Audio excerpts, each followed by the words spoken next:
legislation with Senator Warner and Cornyn and Langford called the Enable IC Act, which is going to get us moving faster on this, and also an Advanced AI Security Readiness Act, which is going to help with something you talked about, General Rudd, the private sector more involved here. So I think we all agree that we need to move faster and innovate more. I mean, the world is moving incredibly fast, especially with AI and these tools that are being developed, and these novel methodologies are incredible, but they also come with a lot of risk, especially when we're talking about a highly classified work environment and highly classified data. So can you talk a little bit in more detail about how you're going to approach integrating AI and other tech tools into NSA systems that we currently have while guarding against the risk? Senator, I would offer on risk, the first way that we mitigate risk is to understand it. Where are the risks? Where do they exist? And then what do we need to do to ensure that we are continuously assessing that we've provided a solution to that? Within the realm of AI, obviously the data is a key part of this, but then also equally important, a layer of cybersecurity around that. So how do you ensure that the data is authoritative? How do you ensure that it's feeding the right models? But equally important, coupled with that, is the ability to protect that data. My understanding is that NSA has that responsibility. They're executing it very well. And certainly, Senator, if confirmed, it would be a high priority of mine to ensure that we continue to do so.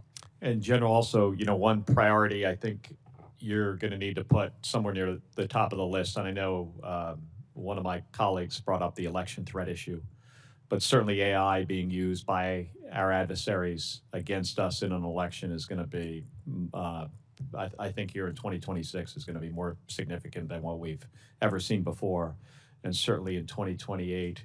On the FISA 702 question, we're going to have to reauthorize it here pretty soon, just a few months. I don't think the public understands what this is.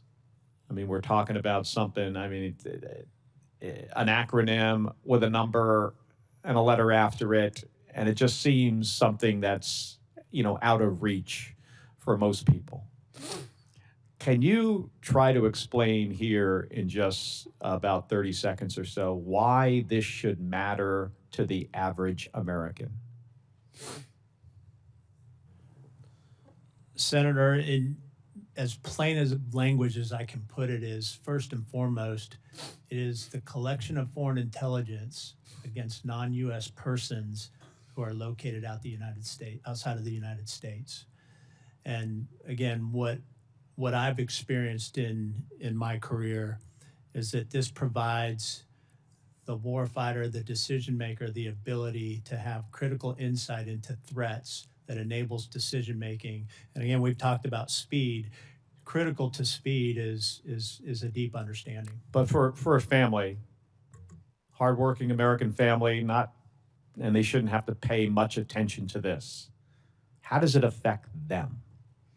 Like, what are the consequences to them and their children, let's say a few months from now, if we did not reauthorize 702? Well, Senator, again, in my experience, is quite simply, it saves lives. Save lives? Could we be potentially talking about their lives, the lives of their family members, friends, coworkers? Again, Senator, the lives of men and women in harm's way, but also threats to the homeland of the United States, I would put that in the category of saving lives. Yeah, and I agree with you. And I think that is a key part of this. This is an authority that the intelligence community has, but the reason it has it is it keeps Americans safer. Not just the IC, not just DOD, not people that are regularly in harm's way. It results in safety for the American people. Thank you, Mr. Chairman. Senator Budd. Thank you, Chairman. General, thanks for your years of service. I enjoyed our conversation in the office a week or two ago. You know, we talked a lot about this morning and in that conversation in the office about the many hats of this role. And you certainly have the experience to do that, but I understand that in a peacetime.